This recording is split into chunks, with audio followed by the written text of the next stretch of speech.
여러분의 행복한 아침을 열어드립니다. 생방송 아침이 좋다. 자, 오늘이 바로 삼복 중에 가장 덥다는 중복입니다. 정말 이 더위를 실감할 수가 있는 게요. 어제 그제 전력 수요량이 사상 최고치를 경신했다고 해요. 어마어마합니다. 진짜 더우니까 에어컨만 찾게 되고 차가운 아이스크림만 먹게 되고 막 팥빙수 이런 것만 찾게 되는 것 같아요. 그러니까요. 근데 이렇게 덥다고 찬 음식만 드시면 배탈, 설사 이런 걸로 고생하기 쉽습니다. 우리가 이제 복날에 삼계탕을 챙겨 먹는 이유가 바로 닭고기의 따뜻한 성질 때문이거든요. 날씨가 엄청 덥기는 하지만 성질이 좀 따뜻한 음식 위주로 챙겨 드시면서 위장 건강 지키시면 좋겠습니다. 그러게요. 음식은 따뜻한 거 드시고 특히 에어컨 트실 때는 선풍기를 같이 트시거나 선풍기를 트시면은 전력을 절감하는 데 도움이 될 것 같습니다. 네. 자, 그럼 오늘 날씨 어떤지 알아볼까요? 이설아 캐스터. 네, 오늘 중부지방에는 막바지 장맛비가 오겠고요. 남부지방은 폭염이 이어지겠습니다. 오늘은 아침에 경기 북부와 강원 영서부터 비가 시작돼 오후에는 그 밖에 중부와 전라도로 비가 확대되겠습니다. 특히 오늘 낮부터 내일 오전 사이 비가 오는 지역에는 돌풍이 불면서 천둥, 번개가 치는 곳이 있어 유의하셔야겠습니다. 앞으로 예상 강우량은 중부와 전라도에 10에서 50mm 정도입니다. 오늘 중부지방은 비 소식이 있어 폭염의 기세가 일시적으로 주춤하게 서울 낮 기온 오늘은 28도로 어제와 비교하면 4도 정도 내려갈 텐데요. 이 때문에 중부지방의 폭염특보는 모두 해제된 상태입니다. 반면에 남부지방은 여전히 폭염특보가 남아있는 가운데 대구의 낮 기온이 34도까지 치솟겠습니다. 오늘 중부지방은 북한에서 내려오는 장마전선의 영향을 받겠지만 남부지방은 고온다습한 북태평양 고기압의 가장자리에 들겠습니다. 따라서 중부지방은 아침부터 비가 오는 곳이 있겠고 남부지방은 오후에 대기가 불안정해지면서 소나기 오는 곳이 많겠습니다. 현재 기온을 보시면 강릉이 28.9도, 서울이 26.8, 광주가 27.1도로 밤새 기온이 25도를 웃돌면서 열대야에 시달렸습니다. 오늘 낮 기온은 특히 경상도를 중심으로 33도를 넘나들겠습니다. 당분간 모든 해상에는 안개가 짙게 끼겠고 오늘 서해와 동해상에는 벼락을 동반한 비가 내리겠습니다. 금요일인 모레까지는 장마전선에다 대기 불안정이 더해지면서 국지적으로 강한 비가 쏟아지는 곳이 있겠습니다. 날씨는 들었습니다. 네, 이번에는 한식 탐험대 맛있는 도전 시간입니다. 어제 식도락의 천국 오사카에 이어서 오늘 한식 탐험대가 찾은 도전의 장소 어딘가요? 네, 한식 탐험대가 찾은 두 번째 장소는 바로 미국 LA입니다. 네, LA는 이 미국 내에서도 가장 많은 한인들이 거주하고 있는 도시답게 한식을 전문으로 판매하는 이 식당의 수가 무려 1000여 개에 달한다고 하는데요. 자, 꿈의 도시 LA에서 불고 있다는 맛있는 한식 열풍 지금 만나러 가보시죠. 한식 탐험대의 두 번째 여정지 아메리카. 바로 꿈과 영화의 도시 LA입니다. 퓨전 한식부터 전통 한식까지 다양한 한국의 음식들이 요즘 LA 사람들의 눈과 입을 즐겁게 해주고 있다는데요. As I say, my very green dish is this bulgogi with banchan. It's delicious. 한식과 사랑에 빠졌다는 LA로 지금 출발합니다. 한식 열풍이 거세다는 LA, 그 현장을 확인하기 위해 중재기 셰프와 저를 대신해서 켈리 최가 떴습니다. 켈리 씨. 네, 이 두 사람이 처음 찾은 곳은 입구부터 이 사진들이 화려하죠. 유명 인사들의 단골집으로 소문난 곳입니다. 푸짐한 한상 차림이 이 식당의 트레이드마크라고 하는데요. 우와, 맛있겠어요. 한국의 식재료를 그대로 사용한다는 이곳. 자, 매운 이 고춧가루를 아낌없이 넣은 낙지볶음이 인기 메뉴라고 합니다. 낙지볶음이요? 옛날에는 게장도 안 먹는데 매운 게장도 잘 먹고 매운 낙지 볶음, 김치 이제 주로 많이 나가는 사실 빨간 낙지볶음은 한국인들도 먹기 힘들어하는 음식이잖아요. 네? 저도 매운 음식 잘 못 먹는 편인데 매운 음식과는 거리가 멀어 보이는 외국인들이 낙지볶음을 좋아한다니 참 놀랍고 신기한데요. 드실 수 있을까요?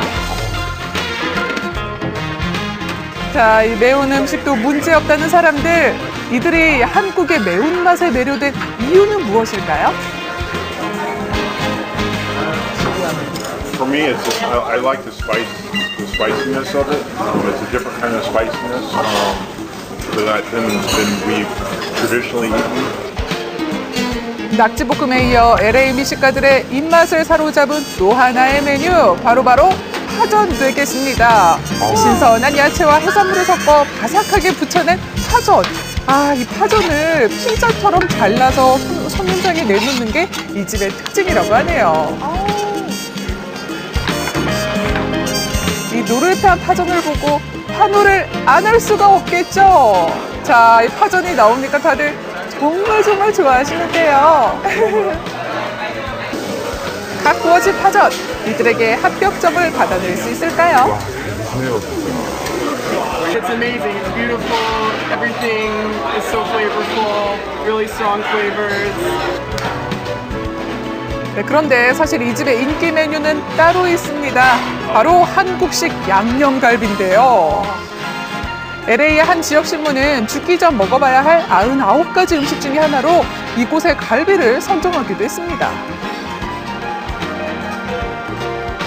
한국 음식이 이 사람들이 거부하지 않는 굉장히 사랑하는 특히 고깃집, 고기, 그리고 고깃집에서 반찬을 많이 주니까 그런 거에 대해서 굉장히 매력을 느끼는 것 같아요. 지글지글 소리와 함께 익어가는 갈비. 저 소리죠. 네. 자, 우리 한식 탐험대가 가장 기다리는 시간, 시식 시간이 돌아왔습니다. 눈으로 보고만 있기 괴로운데요. 자, 맛이 어때요? 주 셰프님, 말 좀 해주세요. 달달해요. LA 음식이 한국에 비하면 조금 더 달콤한 맛이 있는 것 같아요. 네, 맞는 것 같아요. 네. LA에 뿌리 내린 한국의 양념갈비 잘 만나봤습니다. 자, SNS상에서 연일 화제인 이 음식들, 한식과 어떤 연관이 있는 걸까요? LA 음식 중에 유명한 게 뭐 있는지 아세요? 글쎄요, 저는 한식을 너무 좋아하고 또 프랑스 음식을 너무 좋아해서 네. 다른 건 또 모르겠는데요, 잘? 요즘 LA에서 굉장히 유행하는 음식이 바로 푸드트럭 음식입니다. 그래요? 네, 요즘 굉장히 인기인데요. 그만큼 한식을 이용해서 푸드트럭 하고 있는 곳도 많다고 하거든요. 이 푸드트럭에서 한식을 판매한다? 상상이 가시나요? 정말로 이 한식을 즐기기 위해서 푸드트럭을 찾은 많은 손님들. I'm out of guesses. 자, 그런데 분명 한식을 판매한다고 하지 않았나요? 음식의 모양이 조금 한식과는 다른 것 같기도 한데요. 자, 바로 여기에 이 푸드트럭의 성공 비결이 숨어 있습니다. 바로 현지인들의 입맛에 맞게 한식을 변형한 건데요.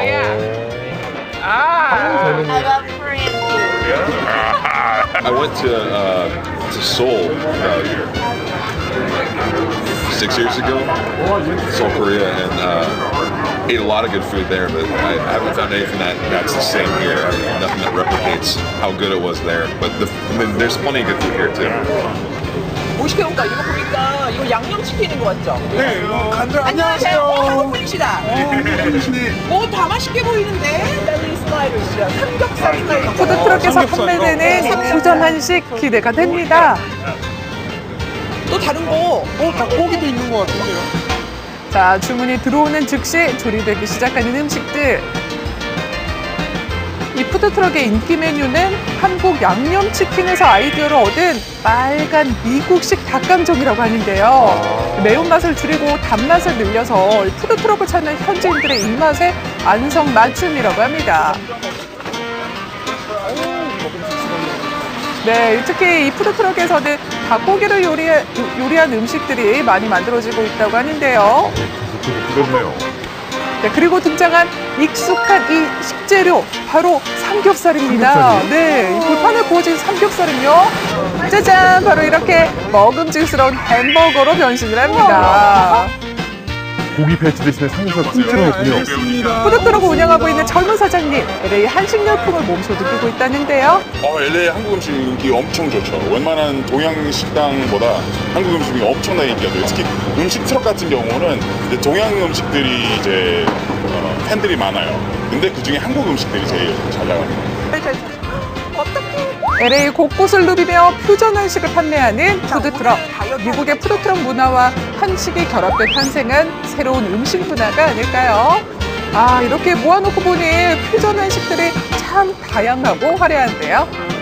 이 화려한 모습만큼이나 그 맛은 또 어떨지 정말 궁금해집니다. 제가 한번 먹어보겠습니다. 맛이 어때요? 매콤하고 달달하고 그리고 좀 고소하네요, 많이. 맛있어요? 네, 한국적인 맛이에요. 와.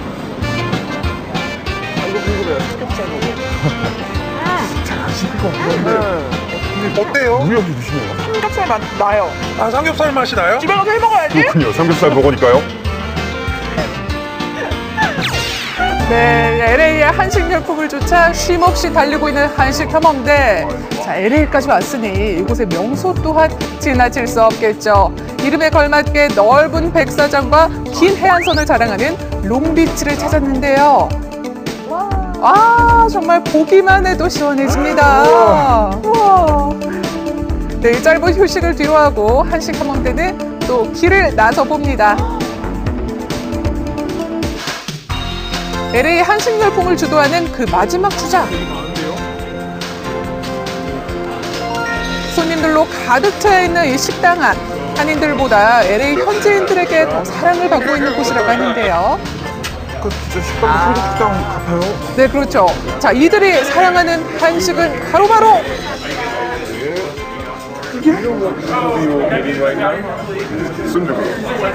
I like the taste, and I like seafood. It's in the soup, and I love pork as well. It's very interesting. It's this very soft tofu. It mixes well with the very spicy. Yeah, I actually normally don't even like tofu, but the way it's prepared here, it's a whole different experience. 요식업으로는 10년도 버티기 힘들다는 LA 한인타운 안에서 이 식당은 무려 30년 동안 한 자리를 지키고 있다고 하는데요. 외국 분들의 그 매운 정도를 우리가 알 수가 없기 때문에 우선 4가지를 정해서 매운 거 보통 약간 하얀 거를 선택하실 수 있게 했고, 그리고 순두부에 들어가는 내용물도 고기를 싫어하시는 분을 위해서 해물이나 야채를 선택하실 수 있게 돼서 본인들이 원하는 그런 순두부를 맛보실 수 있게 만들었어요. 기호에 만든 나만의 맞춤 순두부를 주문할 수 있다는 것. LA 현지인들이 왜 이곳을 사랑하는지 이해가 되시죠? 저는 섞어 순두부를 먹겠습니다. 그게 더 맛있을 것 같기도 한데요. 알 먹겠습니다. 다른 데 없는 거라 뭐가 있을지. 외국인들을 사로잡은 순두부찌개, 어떤 특별한 점이 있는 걸까요? 전통 순두부찌개와 해산물을 듬뿍 넣은 알 순두부. 맛있겠죠? 알 많다. 한국에서 먹는 순두부찌개와 별다른 차이는 없어 보이는데요. 이게 원래 밑에다가 넣어줘야 되죠. 근데 간혹 저는 이분들 정말 달걀까지 깨서 넣고 제대로 드실 줄 아시는데요. 예전에 처음 제가 LA 왔을 때 동양 생각이 너무 났었는데 이 순두부를 먹고 그런 것들을 이겨낼 수가 있었어요. 펠리심이 어떤가요? 알탕 먹었던 기억이 있어요. 여기서 식재료 중에 하나가 바로 알이거든요. 근데 순두부라는 게 섞어서 먹으니까 이게 혀에서 돈달까? 감칠맛이라 그러잖아요. 감칠맛이 나서 이게 이런 날마다 생각날 것 같아요. LA 한식 열풍에 요즘 누구보다 보람을 느낀다는 사장님. 30년 전에는 외국 손님이 거의 없었고요. 지금은 거의 외국 손님으로 바뀌었어요. 그래서 앞으로는 더 외국 손님들이 더 많아져서 한식을 더 즐기셨으면 좋겠습니다. 내일 이 시간에는 세계 한국인맛 콘테스트 LA 예선 현장을 공개합니다. 11명의 참가자들이 벌이는 불꽃 튀는 경쟁. 이들의 손끝에서 탄생한 화려한 한식의 세계로 여러분을 초대합니다.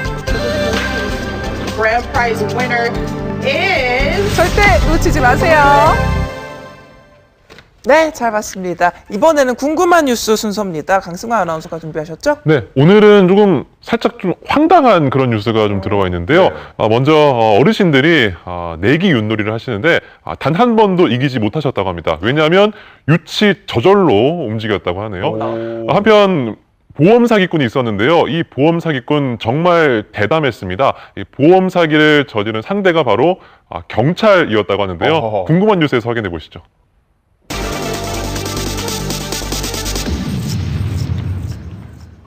늦은 밤 순찰을 하던 경찰차가 덜컹거리며 멈춰섭니다. 무슨 일인고 하니 차가 우회전을 하는 순간 한 남성의 발이 경찰차 뒷바퀴에 깔린 겁니다. 네. 당시 순찰차에 타고 있던 경찰을 만나서 사고 현장을 살펴봤는데요. 우회전에서 진입하는 과정인데 뒤에서 느낌이 덜커덩하는 느낌이 있어서 차를 순간적으로 세우고 보니까 차바퀴에 이제 발을 다쳤다면서 얘기를 해서 확인을 해보고, 이 사고로 보험금 118만 원을 지급받은 남성.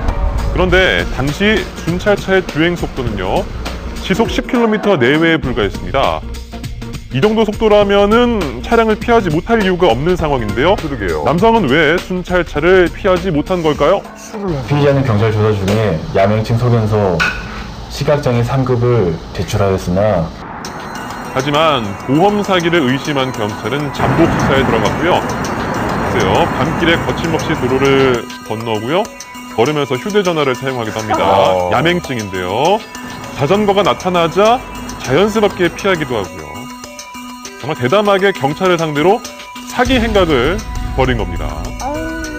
과거 유사한 방식으로 보험금을 타는 정황까지 포착되면서 사기가 끝났습니다. 피의자의 범죄를 인지하였고 사기죄로 검찰청에 송치할 예정입니다. 딱 걸렸네요. 이른 아침 출근하는 사람들로 붐비는 지하철역. 한 남성이 휴대전화 카메라로 여성의 치마 속을 찍고 있습니다. 이때 그 옆을 지나가던 또 다른 남성이 몰카범을 쳐다보죠? 오. 오른쪽을 보니까 이 사람이 휴대폰을 뒤집은 채로 앞에 계신 여성분 하체 쪽으로 렌즈를 비치는 것 같더라고요.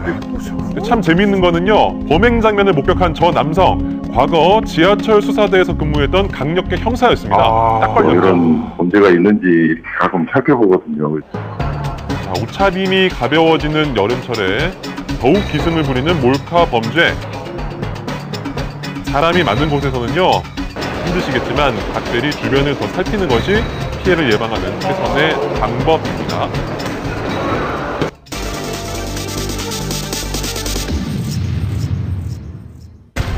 CCTV 영상을 잘 보시죠. 한 남성이 창가 앞을 서성이다가 거침없이 안으로 들어와서는 태연하게 자리에 앉아 가방을 뒤적거립니다.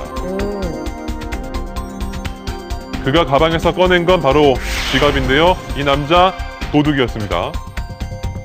유유히 사라지죠. 같은 날 또 다른 상가에서도 그의 모습 포착됐는데요. 이 남성 곧 붙잡혔습니다.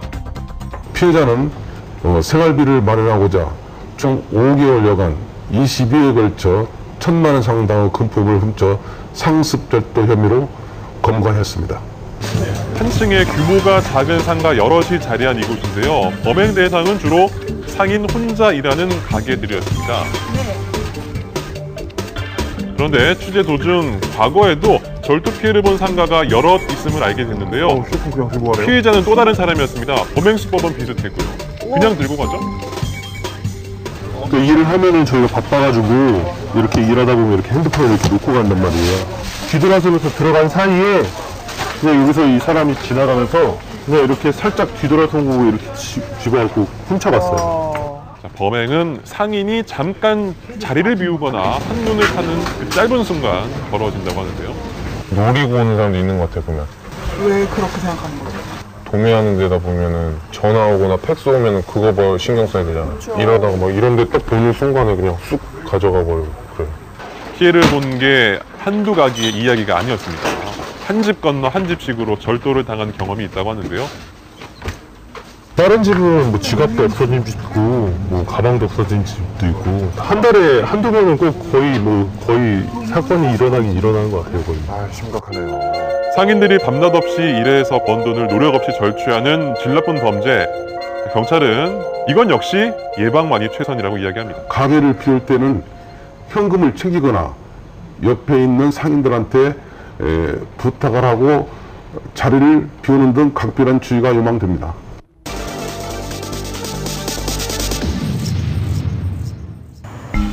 물건을 고르고 흥정하고 정신없이 분주한 시골 장사의 풍경이죠.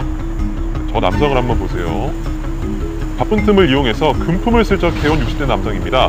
경찰에 붙잡혔는데요. 자전거 앞에 바구니에다가 지갑하고 핸드폰을 놓고 가는 분을 미행해가지고 장바구니 같은 데 있고 약간 혼동파는 사이에 그냥 가져가는 거. 상당히 계획적이었습니다. 이 남성, 전라남도 지역에 5일장이 소개된 관광 책자를 차량에 가지고 다녔고요. 진도와 한평 등의 시장에서 총 5차례에 걸쳐 600만 원 상당의 금품을 훔쳤습니다. 때로는 가방을 찢어서 지갑만 빼가기도 했는데요. 피해자는 당시 상황이 아직도 생생하다고 합니다. 시장 가방 그 돈을 넣고 지갑이 없어. 그때 지갑만 빼갔어. 가방을 겁나 찢어버렸어. 재래시장 등 혼잡한 장소에는요, 불편하시겠지만 지갑이나 손가방 겨드랑이에 끼시고 귀중품 수시로 확인하는 습관 필요합니다. 서울의 한 아파트 단지입니다. 한 남성이 들어오더니 아파트 주변을 서성거리죠. 그 이유는 창문이 열린 빈집을 찾기 위해서랍니다. 최근 전국 곳곳에서 빈집털이 범죄가 극성을 부리고 있습니다. 먼저 지난 22일 2012년부터 최근까지 서울 일대를 돌며 금품을 훔친 남성이 경찰에 붙잡혔습니다. 피해자는 아파트 1층에서 3층까지 베란다가 열려져 있는 곳을 범행 대상으로 삼아 총 49회에 걸쳐 2억 5천만 원 상당을 절취한 아파트 침입 절도 사건입니다. 많이 훔쳤죠. 피의자는 돈 되는 물건이라면 뭐든지 다 훔쳤다는데요. 기분 좋게 외출을 다녀온 피해자들, 정말 마른 하늘에 날벼락을 맞은 셈이겠죠? 금 팔찌라든가 금반지 등은 다 없어지고 장롱에 있는 이불들이랑 옷가지들이 다 나와 있고 널브러져 있어가지고 그때 바로 신고했어요. 뭐지 싶기도 하고 믿겨지지도 않고 뭘 해야 될지 그냥 막막하고 머릿속이 새하얘지더라고요. 같은 날 부산에서도 잠금 장치가 허술한 단독주택을 털어온 남성이 경찰에 붙잡혔는데요. 여름이나 봄철에 주인들이 지난 시간에 잠을 잘 때 시정경치를 잘 안 하고 자는 그 집을 범행 대상으로 해가지고 진입한 사건입니다. 이 피의자는 지난해 8월부터 최근까지 밤늦은 시간 가정집에 침입해서 약 710만 원어치의 금품을 훔쳤습니다. 지금 보신 두 사건의 범행 대상에는 공통점이 있는데요. 문을 열고 생활하는 여름철에 특히 기승을 부리는 빈집털입니다. 하지만 이에 대한 경각심은 부족한 편인데요. 여름에는 열고 그냥 다리. 불안하진 않으세요? 불안하지만 더우니까 환기 때문에 애기도 있고 그래서. 불안 조금 하기는 한데 더우니까. 그래도 아직 우리 아파트 쪽에서 그런 일이 없었기 때문에 그냥 나갈 때는 잊어먹는 데거나 걱정하지 않고 그냥 나가는 것 같아요.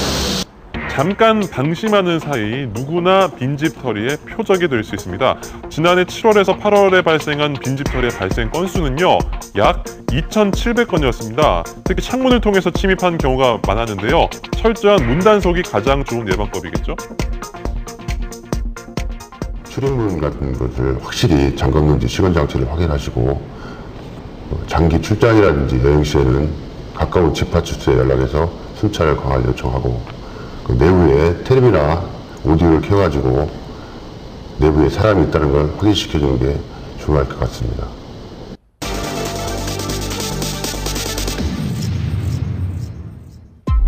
네, 한 남성이 길가에 누워 있는데요. 또 다른 남성이 그의 몸을 이리저리 흔듭니다. 그러더니 잠시 후 수상쩍은 행동을 하는데요. 심야에 술 취해가지고 누워있는 치격을 상대로 손가락에 끼고 있던 금반지를 교체한 그런 사건입니다. 네, 저 두 분 초면이었고요. 서로 모르는 사이였고요. 만취한 남성의 손에서 시가 120만 원 상당의 금반지를 빼서 사라지는 피의자. 범행 이유도 되게 황당한데요. 들어볼게요. 전에도 뭐 자기가 이렇게 한번 술 취해가지고 피해를 입은 적이 있다는 소리 이야기를 하면서 술에 한잔 된 상태에서 했다고 이야기를 합니다. 어이가 없죠? 최근 날이 더워지면서 길에서 잠드는 위험한 취객이 많아지고 있습니다. 네, 정말 위험해 보이는데요.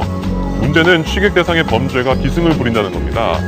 취객의 이 금품을 노리는 이른바 부축배기의 피해자가 되지 않으려면 잠은 꼭 집에서 주무세요. 제발요.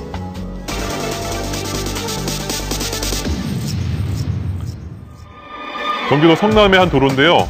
SUV 차량 한 대가 내리막길에 따라서 무서운 속도로 직진합니다. 잠시 휘청거리던 차량 약 200m를 더 이동해서 전봇대를 들이받고서야 멈춰서는데요. 자, 이 현장 순식간에 아수라장이 됐고요. 사고 차량은 앞부분이 완전히 찌그러졌죠. 어쩌다가 이런 사고가 발생하게 된 걸까요? 약 30도 경사길에서 시동을 켠 채 차량을 정차시켜놓고 볼일을 보러 간 사이에 여성을 충격한 사고였습니다. 사고 차량 경사진 도로를 따라서 밀려 내려가 행인 4명을 덮친 겁니다. 운전자가 차에서 내린 사이 순식간에 벌어진 일이었는데요. 현장 곳곳에는 아직도 그날의 흔적이 남아있죠. 사고를 목격한 사람들도 그날의 기억이 생생하다고 하는데요. 차가 너무 좀 빠르다시피 오다가 갑자기 꽝 소리와 함께 여기 있던 트럭을 치고 전봇대를 부딪히면서 이제 사람 두 분이 이렇게 튕겨서 나가시더라고요. 여러 사람들이 여기 차를 막 들쳐냈다고. 그럼 할머니를 이렇게 끄집어서 누워놨거든. 차량이 인도를 덮치면서 교차로에 서 있던 행인 중 한 명이 숨지고 2명은 크게 다쳤는데요. 왜 이런 끔찍한 사고가 일어나는 걸까요? 중립 상태에 놓고 사이드 브레이크를 채웠다고 이야기를 하거든요. 사고 후에 확인해 보니까 D 상태는 D였어요. 드라이브 상태에 놓고 사이드 훅 브레이크를 완벽하게 밟지 못했기 때문에 차가 움직이지 않았을까. 이런 비슷한 사고 지난 24일에도 있었습니다. 언덕에 세우는 승용차가 미끄러져 내려가면서 모자가 참변을 당하기도 했는데요. 다수의 목숨을 위협하는 비탈길 주정차 사고의 대부분은 운전자의 부주의 때문입니다. 비탈길 주정차 사고 예방을 위해서는 운전자의 역할이 가장 중요한데요. 먼저 기어는 주차 위치에 반드시 놓으시고요. 주차 브레이크 끝까지 당겨서 채워주세요. 그리고 핸들은 완전히 꺾어서 벽이나 보도블록 쪽으로 향하게 하시고요. 그리고 고인목 등으로 바퀴 아래를 받쳐주면 됩니다. 핸들을 꺾어놔야겠군요. 경남 거제시의 한 마을에서 윷놀이 한 판이 벌어집니다. 슬쩍 돈도 오가는데요.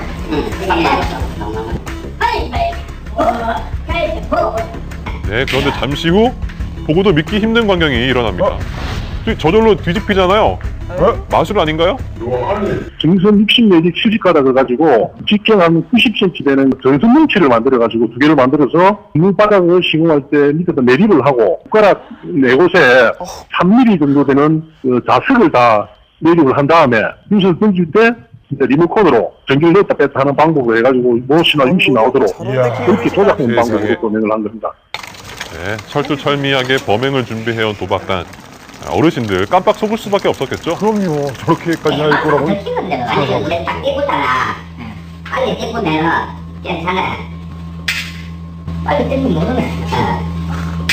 결정적으로 의심을 하게 된 거는 이것을 던져가지고 엎어서 있던 육가락이 어느 순간 기계적으로 뿌리는 그런 현상이 일어났어요. 딱 걸리죠, 저러면. 그걸 보고 이제 사기 도박이다 하는 거 알고 이제 제보를 하게 된 거죠. 그렇습니다. 리모컨 조작 실패로 막을 내린 사기 행각. 하지만 피해자는 8명, 피해 금액 1억 원에 달합니다. 내가 많이 당해서 물론 뭐 돈을 벌리려고 하는 목적인데 천국이나 남한테도 한 80원은 됩니다. 네, 경찰은 돈이 크건 작건 도박판은 무조건 가지 말라고 신신당부했습니다. 네, 저런 노력을 다른 데 썼으면 얼마나 좋았을까요? 저 재능을. 그러니까요. 잘 봤습니다. 자, 다음은 한 주간의 사건, 사고를 추적합니다. 사건 추적 W 김진우 아나운서. 네, 아파트와 주택의 장점을 모두 갖춰서 뜨거운 분양 열풍을 일으키고 있는 타운하우스. 그런데 파주에 미분양된 타운하우스에 세입자들이 전세로 입주를 했는데요. 보증금을 떼이고 그리고 쫓겨날 위기에 처했다고 합니다. 도대체 어떻게 된 이야기인지 저희가 직접 만나봤고요. 그 전에 수원의 한 공영 주차장에서 한 여성을 살해하고 달아난 피해자를 경찰이 검거를 했습니다. 그런데 이 사건을 수사하던 중에 덮일 뻔한 다른 사건이 밝혀졌습니다. 지금 바로 만나보시죠.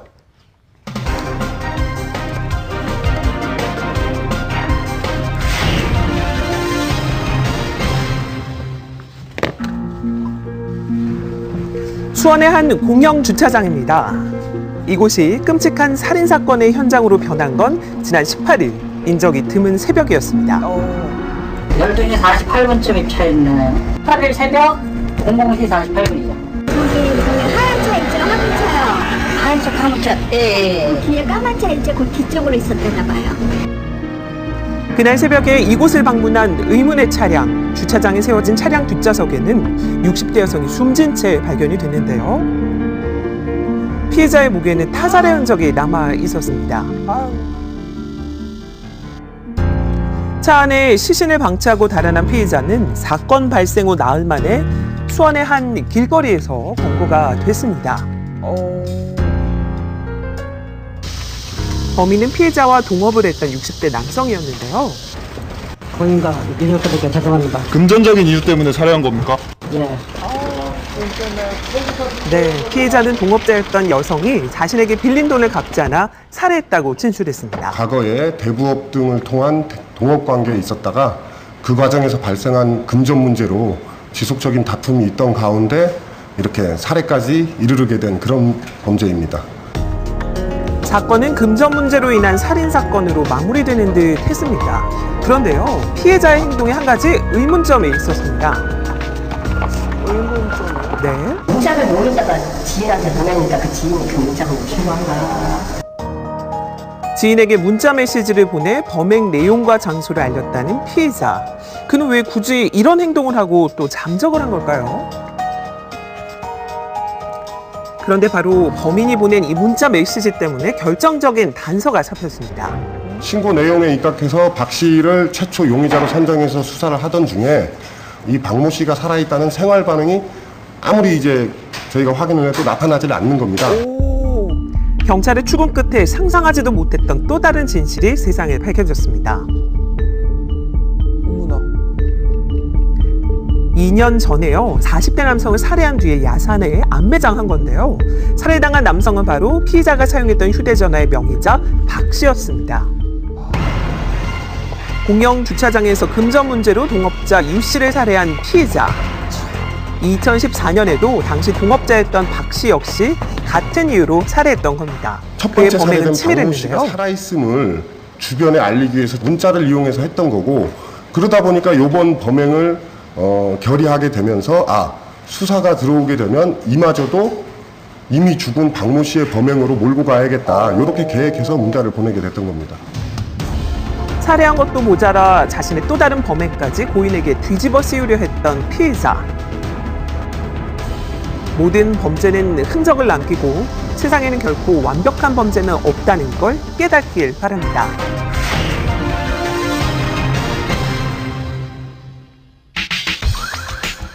부푼 꿈을 안고 타운하우스로 들어온 사람들.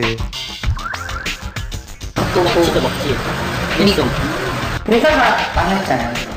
설마 했던 게 이제 된 거지. 그런데 세입자들의 희망은 절망으로 바뀌었다고 합니다. 저는 사실 전세금 전부를 날려야 돼요. 1억 2천이요. 1억 5천. 저도 1억 5천 다. 평화롭게만 보이는 이곳에서 대체 무슨 일이 벌어진 걸까요?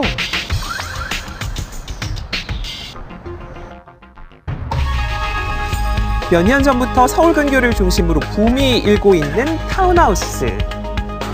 아파트의 편리함과 전원 생활이 가능한 주택의 장점을 동시에 지녀서 분양시장에서도 큰 인기를 끌고 있는데요. 그런데 파주의 한 타운하우스 단지가 시끄럽습니다. 전세 계약을 맺은 세입자들이 쫓겨날 위기에 처했다는 건데요. 도대체 어떻게 된 분양이 일일까요? 안 되다 보니 전세를 갔는데 돈은 이미 뺐어버리고 전세 들어간 사람들이 깡통 치고 나가게 생겼어요. 경매가 들어가니까. 회사가 망했잖아요. 1년 전에 미분양 가구에 전세로 입주했다는 가족입니다. 타운하우스의 매력에 푹 빠져서 이곳을 택했지만 집이 곧 경매에 넘어갈 위기에 처해졌습니다.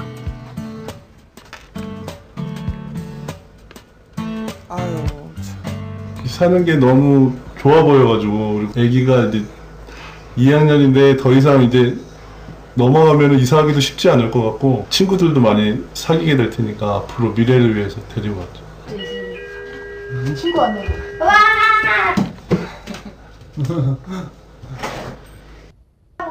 누구 왔다? 저 친구도 여기 사는, 이 타운에 사는 친구? 그런데 이런 꿈도 잠시 보증금의 집까지 빼앗기는 신세가 됐습니다. 8월이니까 딱 1년 만에. 1년 만에? 예. 전세 보증금은 다 잃은 상태에서 앞으로 이제 생활을 사실 걱정이 좀 많이 되죠. 그런데요, 이런 피해를 입은 세입자들이 한둘이 아니었습니다. 피해 금액도 상당했는데요. 1억 초반, 1억 천 정도. 1억 5천. 1억 5천. 네. 저도 1억 5천 다. 1억 5천. 1억 5천. 1억 5천. 평균이 아마 1억 5천에서 2억인 집도 있었고요. 지금 계속 지금 그리고 저는 사실 전세금 전부를 날려야 돼요. 1억 2천이요. 네. 세입자들은 보증금의 대부분을 돌려받을 수 없는 상황이었습니다. 현재 확인된 피해 액수만 무려 25억 원. 어떻게 이 많은 사람들에게 이런 날벼락이 떨어진 걸까요? 이게 저희 전세 계약서거든요. 네. 여기 보시면 특약사항을 걸어요. 특약사항 어떻게 보냐면 위 주택의 대출금 얼마를 입주 시 잔금으로 위 주택에 있는 대출금 1억 얼마 중에서 채권 최고액 얼마를 남기고 상환하기로 한다. 그 얘기인즉슨 이게 경매로 넘어가서 우선순위로 빠지더라도 전세 보증금을 확보할 수 있게끔 해준다 라는 특약인 거거든요. 이런 상황을 대비하기 위해서 특약사항까지 넣었지만 하나도 지켜진 게 없다는 겁니다. 당시 시행사는 각 세대의 명의를 직원으로 바꾼 뒤 은행으로부터 많은 대출을 받아 각 세대별로 대출금이 많은 상태였는데요. 이렇게까지 해놓고 특약 이행을 하나도 지키지 않았기 때문에 처음부터 지킬 의도가 없었던 거겠지만 지금 저희 판단으로는 지킨 집이 없습니다. 그런데 더욱 기가 막힌 사실이 또 있었습니다. 바로 전세로 들어온 집에 미납된 세금까지 있었던 건데요. 내지 않은 각종 세금 때문에 전세 계약자들의 집이 경매로 넘어가게 된 겁니다. 그 사실을 아무도 알지 못했다고 하는데요. 등기부 등본상에는 근저당이 있는지 없는지 그런 기본 정보는 나와요. 그런데 국가에 납부해야 될 세금의 정보는 안 나오거든요. 그러다 보니까 저희가 전세로 입주할 때 당시에도 이미 국가의 세금은 밀려 있었던 상황이고 밀려 있었던 세금 때문에 압류가 들어올 그런 집들이 굉장히 많았었어요. 남아있는 전세 세입자들한테 또 넘겨야 되겠다 이런 계획적으로 그걸 진행하고 있다는 거죠. 해당 시행사는 어떤 입장일까요? 현재 사무실은 폐업한 상태였는데요. 수도문 끝에 시행사 대표를 만날 수 있었습니다. 근데 이건 들어오시는 게 리스크가 있습니다. 고지해야 되잖아. 야, 그거를 전세를 놓고 있는 직권이 돌아서 보고를 해야지 내가 알지. 내가 알 방법이 없잖아. 그 사이에 진행이 된 거야, 이것들이. 이러한 전세 계약이 이루어지는 걸 전혀 알지 못했다는 대표. 모두 직원들이 한 일이라고 주장을 하는데요. 직원들의 입장은 어떨까요? 시행사 직원과 이야기를 나눴다는 피해 입주민을 만나봤습니다. 라는 글을 올린 거예요. 법적으로 집주인이라는 그 이유 때문에 저도 지금 막 시달리고 있는데, 저도 솔직히 뭐 이런 말 드리기 뭐하지만 저도 근무하면서 회사가 이렇게 막 망하고 지금 막 이렇게 회사가 지금 이렇게 쓰러지는 거를 다 직원 탓을 하시더라고요. 니들이 잘못해서 이렇게 됐다고. 이 집의 소유는 거 아니에요? 알고 있죠. 그걸 모르는 사람이 어디 있겠습니까? 다 알고 있죠. 내 이름만 들어가 있지. 당연히 집에 대한 소유다는 알고 있는데, 이게 이렇게 왔는데, 이게 안 가니까는 뭐 네 집 아니냐 이런 식으로 말하니까 직원한테 던트 행위를 씌운 것 같은데요. 첨예하게 대립되는 양측의 주장, 심지어 타운하우스 세입자의 존재조차도 알지 못했다고 말하는 대표인데요. 나는 전세입자들을 얼굴을 알 필요도 없고 알지도 못해. 그 사람들이 나한테 확인을 한 번이라도 했어. 뭐 알긴 해야지. 나 그때 7월달에 처음 봤다니까 전부. 이렇게 책임을 회피하는 시행사 때문에 하루아침에 길거리에 나앉게 된 세입자들. 이들이 구제를 받을 수 있는 방법은 정말 없는 걸까요? 세입자한테 이 우선 변제 순위가 있는 그런 그런 기회를 준다든지, 그래서 선순위 근저당권자라든지 이런 거를 좀 없애지 말소시켜 준 후에 세입자한테 그런 기회를 주면 좋은데. 세입자들이 지금의 집에서 계속 살기 위해서는 세대의 대출과 세금을 껴안아야 하는 상황입니다. 아유 참. 딱 1년 행복했어요. 제발 좀 보증금을 일정 금액이라도 좀 돌려줄 수 있다면 제발 좀 그것만이라도 받아서 좀 생활이 될 수만 있으면. 이제 마지막 신락 같은 희망의 끈을 놓지 않는 입주민들, 이들을 구제해줄 수 있는 법은 또 없는 걸까요? 담보량이 좀 많은지 적은지는 기본적으로 체크해봐야 됩니다. 그리고 그 특약사항을 어떻게 하더라도 그 특약사항이 잔금을 치르는 당일까지 해소가 되지 않으면은 잔금을 치르지 않는 등의 그런 안전장치를 계속적으로 고민할 필요가 있어 보입니다. 세입자와 시행사의 원만한 해결로 모두가 웃을 수 있는 행복한 집으로 거듭나길 바라봅니다. 아유, 얼마나 속상하실까요? 아, 근데 이런 류의 피해를 좀 사전에 막을 수 있는 방법이 없을까요? 네, 제가 너무 속상해서 목이 다 메었는데요. 네. 저렴하다고 집이 마음에 든다고 무턱 계약하지 마시고요. 현 소유주가 누구인지 또 채권 또는 빚이 있는지 꼼꼼하게 확인하시고 계약하시면 더욱 좋을 것 같습니다. 네, 잘 알겠습니다. 자, 다음 소식은 서재경 씨가 준비하셨죠? 네, 그 여름 휴가를 앞두고 다이어트 이거 계획하셨던 분들, 포기하시는 분들 굉장히 많잖아요. 그런데 이건 어떨까요? 따로 시간 낼 필요도 없고 돈도 들일 필요 없는 운동이 있습니다. 바로 계단 오르기인데요. 네, 오늘 만나볼 분은요, 엄청난 체중 감량을 성공한 주인공입니다. 아, 정말 몸매와 건강을 동시에 잡는 바로 최고의 다이어트 방법, 바로 계단 오르기 지금 공개합니다. 최근 전국적으로 계단 오르기 열풍이 불고 있습니다. 엘리베이터나 에스컬레이터 대신 계단을 이용하는 사람들이 늘고 있는데요. 운동하고 좋잖아요. 건강도 좋고. 계단 오르면 칼로리가 많이 소모된다 했었는데 6.45 칼로리 빠졌어요. 두 칸을 오르면 0.3칼로리가 소모되는 계단 오르기. 다이어트뿐만이 아니라 건강에도 좋아 따로 운동할 필요 없는데요. 하지만 이게 또 막상 하려면 힘들고, 그래서 최근에는 아주 독특하고 예쁜 계단들이 많이 생겼습니다. 밟을 때마다 화려하게 켜지는 불빛에 피아노 소리까지. 이런 재밌는 계단이라면 한 번쯤 올라가 보고 싶죠? 평소에는 너무 힘들어서 에스컬레이터 타고 많이 다니는데 이 계단 너무 신기하고 재밌어서 계단으로 다니게 돼요. 이 계단을 다니면 기부가 되거든요. 그래요? 계단을 오르면 기부를 할 수 있는 건강 기부 계단. 이곳은 한 번 오를 때마다 10원씩 기부금이 쌓이는데요. 기부금은 다리가 불편한 아이들을 위한 재활 운동 기구 마련에 쓰인다고 합니다.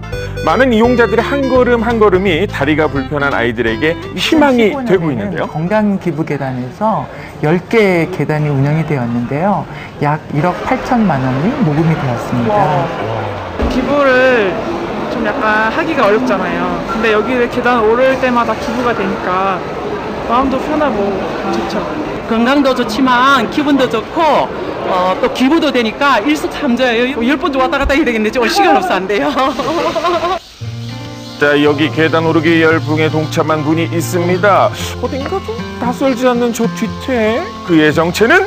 안녕하세요. 안녕하세요. 바로 개그 콘서트의 마스코트죠. 개그맨 김수영 씨. 아들! 가장 좋아하는 음식은 짜장, 피자, 돈가스, 치킨, 베이컨, 토마토, 드레스버거. 아들아, 지 옆에 공원이어가지고 항상 이게 좀 아침에 좀 일찍 일어나서 이렇게 좀 걷는 걸 좋아해가지고 계단 오르는 게 얼마나 좋습니까? 무리하게 운동하지도 않고 너무나 좋아서 항상 집 앞에 공원에서 운동을 이렇게 하고 있습니다. 최근 운동 산매경에 빠졌다는 김수영 씨. 그중에서도 계단 운동을 하는 데는 이유가 있다는데요. 가장 좋은 운동이 계단 아니면 오르막길 오르기. 일주일에 한 4번 정도는 공원에서 운동을 하는 것 같아요. 너무나 좋잖아요. 공기도 좋고. 키가 몇인가? 168입니다. 몸무게? 168입니다. 혈압은? 168입니다. 살고 싶습니다. 그래. 결과를 공개할 시간이다. 초고도 비만 시절 다이어트를 시작한 김수영 씨. 그 결과 16주 만에 무려 70kg을 감량했었는데요. 정말 이거 인간 승리입니다. 아니 근데 어째 그때랑은 조금 달라 보이는데 조금 들어오신 것 그쵸? 같아요. 조금 네. 통통해진 것 같죠? 뭐 진짜 이거 요요 현상 온 거 아니에요? 제가 처음에 헬스부터 할 때가 168kg였거든요. 원래 요요라는 게요, 168kg 그 이상이 나가야지 요요가 왔다라고 얘기를 할 수 있거든요. 근데 저 같은 경우 지금 30 몇 킬로 더 쪄야 돼요. 그래서 요요가 왔다라는 것보다는 그냥 요가 왔다, 반이 왔으니까 요가 왔다라고 얘기를 해줬으면 좋겠습니다. 요요가 아닌 요 현상이 온 이유는 얼마 전에 있었던 사고 때문이라는 거예요. 여기 얼마 전에 제가 여기 빠졌었거든요. 여기 밑에 정화조가 있어요. 그래가지고 아우 그때만 생각하면 운동도 못하고 아우 지금 그래서 이렇게 됐어요. 여러분들 보세요. 근데 큰일 날 뻔했었네요. 그렇죠. 네. 부상 회복 후 최근 다시 운동을 시작했다는데요. 그 첫 번째는 대중교통 이용하기입니다. 지하철을 오가다 보면 자연스럽게 계단 오르기 운동을 할 수 있는데요. 이렇게 계단을 이용하는 이유가 가벼운 산책보다 거의 한 3.5배 정도 더 좋다 그러고요. 그리고 빨리 걷는 것보다 약 2배가 더 좋다고 해요. 그래서 에스컬레이터보다는 이렇게 계단을 많이 이용하는 편입니다. 와, 여기는 엄청 높은데요? 오르는 것도 중요하지만 자세가 더 중요하다는 사실. 여러분들 팁 하나 알려드릴게요. 목을 숙이거나 허리 이렇게 굽어서 계단을 올라가실 경우 목이나 허리에 이제 상할 수도 있기 때문에 여러분들 허리 쭉 핀 상태에서 세 번째, 네 번째 계단을 바라봅니다. 자세가 틀리면 무용지물, 올바른 자세로 걸어야 효과적이랍니다.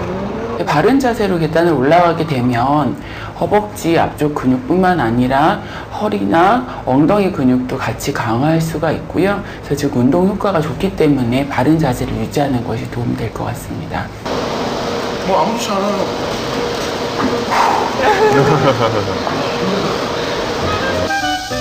자, KBS에 도착하자마자 그를 반기는 건 또 다른 계단들. 이곳의 계단도 만만치 않네요. 유민상 선배나 김준현 선배가 건의를 했었어요. 엘리베이터 설치해달라. 아니면 뚱뚱한 사람들끼리 회의할 수 있는 공간을 그 밑에 만들어달라. 컨테이너 박스로 그런 얘기를 한 적이 있었거든요. 근데 운동이 되니까 좋은 거죠. 예전에 김수영은 잊어라. 이제 이 정도쯤은 식은죽 먹기. 유산소와 무산소 운동을 동시에 하니 살 빼는 건 시간 문제겠네요. 이리 더운 날씨에 나는 계단을 올라가고 내려왔다가 오늘 하루 종일 됐다 진짜. 내가 본 전국 140km 중에 제일 134km로 얘기했나? 134km? 134km 중에 제일 날렵한. 계속된 회의로 인해 점점 지쳐가는 후배들. 결국 모두 자리에서 쓰러졌는데요. 그때 우리의 계단 전도사 출동. 야, 너 포대치 말고 운동이나 좀 하러 가자. 가장 늦게 오네. 끝날 거야. 오늘은 특별히 자신이 알고 있는 비법들을 총동원해 후배들에게 전수해 준다는데요. 사람이 계단 올라갈 수 있는 방법은 이 다리 전체, 발 전체를 다 짚는 거예요. 이렇게 허리 쫙 펴고 이렇게. 직접 시범까지 보이는 열혈 계단 오르기 전도사.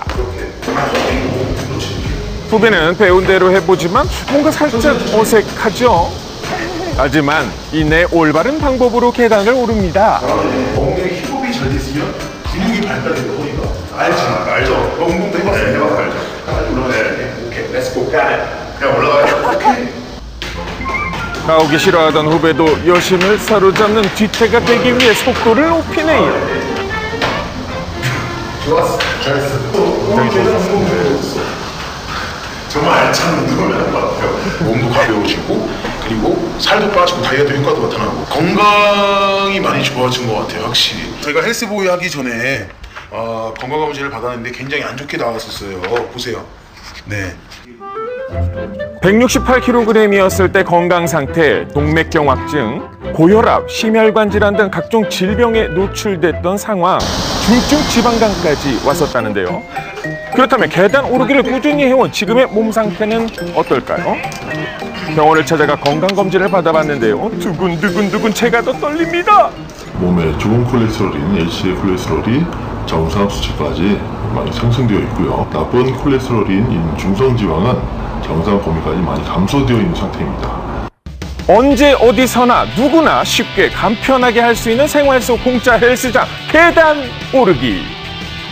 다이어트가 필요 있겠습니까? 계단 운동이 최고죠, 여러분. 네, 저도 사실 솔직히 회사에서도 한 2층, 3층 정도는 걸어 다닐 법도 한데 꼭 엘리베이터 탔었거든요. 앞으로 좀 신경 좀 써야겠어요. 그렇습니다. 뭐 계단 오르기 하실 때 처음부터 너무 무리하시는 것보다는 조금씩 시간을 늘리시는 것이 좋습니다. 30분 오르고 5분 쉬고 이렇게 하다 보면 운동 효과가 200% 된다고 하니까요. 늦지 않았습니다. 오늘부터 엘리베이터 이용하지 마시고 계단 한번 이용해 보시는 거 어떨까요? 네, 이따 같이 걸어요 그러면. 좋죠. 네, 자, 7월 27일 수요일 저희가 준비한 소식은 여기까지입니다. 저희는 내일 아침에 여러분 다시 찾아오겠습니다. 생방송 아침이 좋다! 좋다!